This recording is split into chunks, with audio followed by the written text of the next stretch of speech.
Changing the speed of your footage can add a lot of character to your video. Find out how to do it in today's video.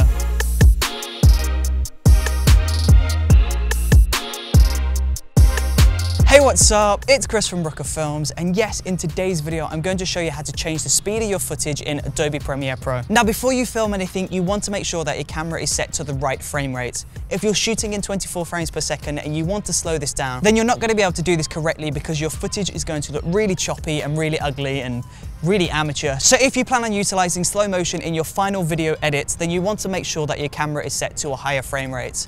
I would recommend anything above 50 frames per second to get a nice slow motion. It's important to note though that the higher your frame rate, the slower your footage can be. So if you shoot at 180 frames per second, then you can really slow your footage down to look really nice and cinematic.